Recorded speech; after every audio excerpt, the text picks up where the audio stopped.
My father was the head of education, PhD, all that stuff. I go home and ask him, said, why don't we learn about money in school?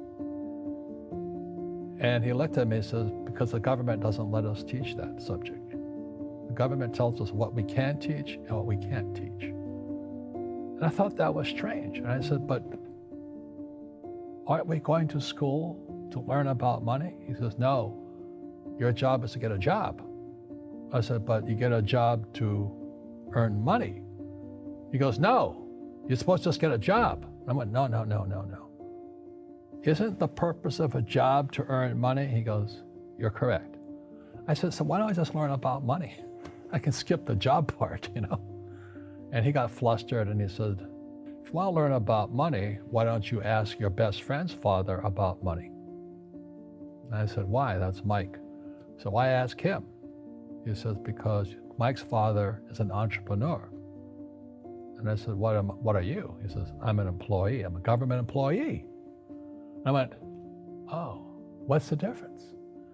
He says, the difference is an entrepreneur must know about money, or they're no longer entrepreneurs. And he says an employee doesn't have to know anything about money, because the government will take care of them, the company will take care of them. So I'm all confused.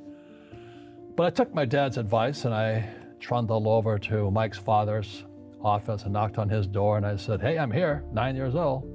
Teach me about money. He says, beat it, kid, you know. But that's where the story of Rich Dad, Poor Dad started. And finally, through persistence, my rich dad started teaching me about money on one condition. And that condition was he would never pay me.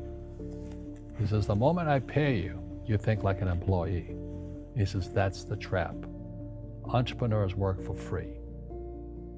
And now I'm 9 years old, my head's going cracking in half. He says, you never want a paycheck. You understand that, kid? I said, okay, I got it.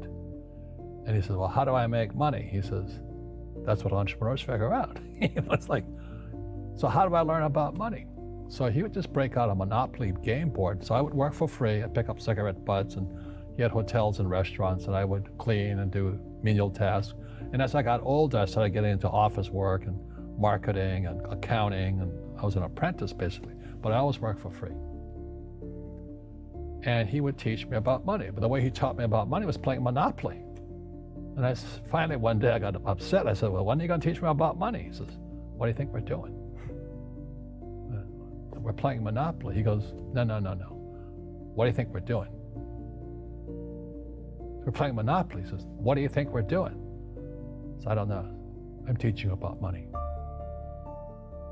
And then that's when, you have one greenhouse. He says, there's many formulas for great success in money. There's thousands of them, but one of the best ones is found on the game of Monopoly. It still is today. 4 greenhouses, 1 red hotel. I said, what? He says, one of the greatest ways to acquire great wealth is playing Monopoly in real life. 4 greenhouses, 1 red hotel. But is that all there is? He goes, that's it. And he says, what do you think I'm doing? And I went, I don't know. So then he took me out and he showed me his greenhouses. And 10 years later, when I was 19, I was now in school in New York, and I come back to Hawaii, and Rich Dad had bought the biggest piece of land smack dab in the middle of Waikiki Beach. And when you go to Waikiki Beach today, you'll see the Hyatt Regency Hotel. That was his hotel. Just like the game of Monopoly. Just like the game of Monopoly. Acquired assets and they became bigger assets. He just kept what's called an assemblage, because that property wasn't that big at the time. So he had to buy out all the small guys. Because Waikiki was a little dirt water little town. So he'd buy out this shop owner and buy that shop owner. And it took him a while, but he finally assembled this large piece of property. And then he and Hyatt put up this giant hotel. It just sold for $800 million. So that's how I learned about money.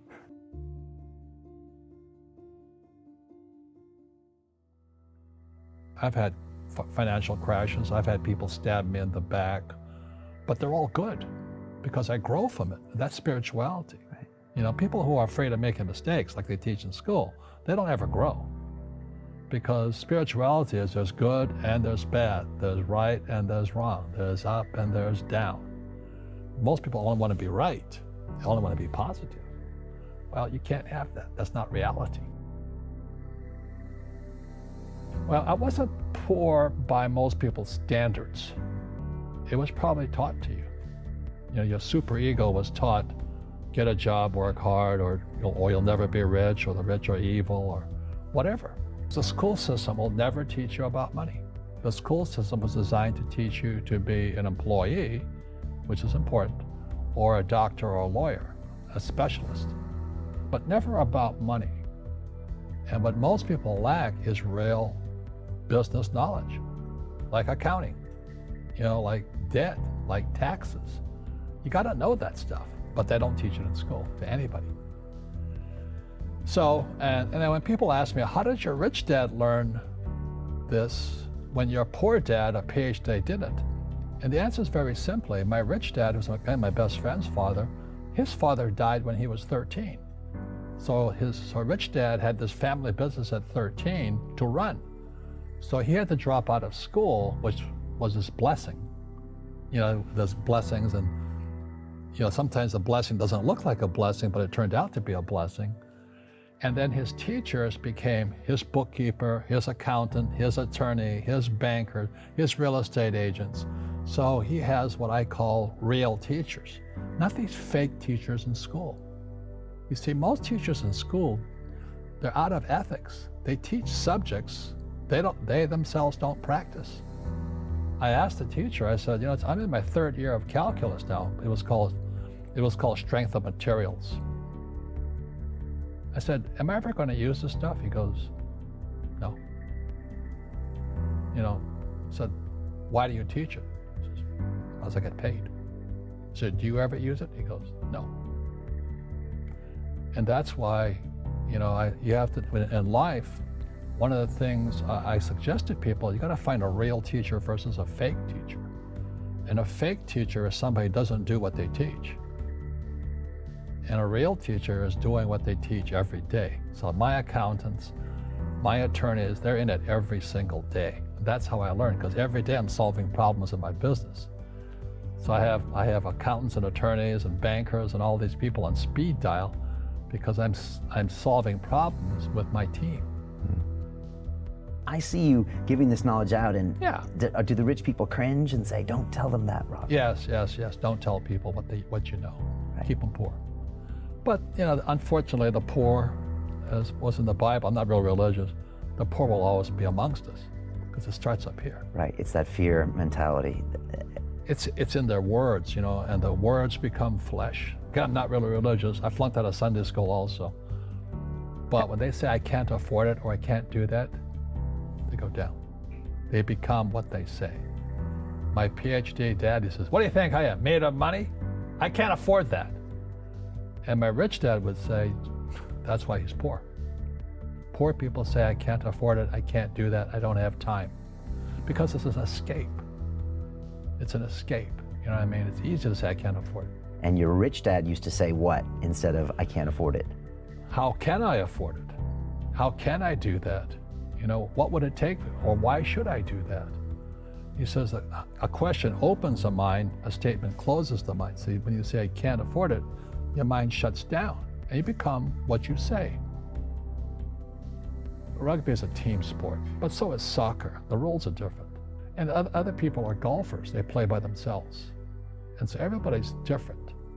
So my game financially is business, number one. Second is real estate. So what I say to young people is, you find your game.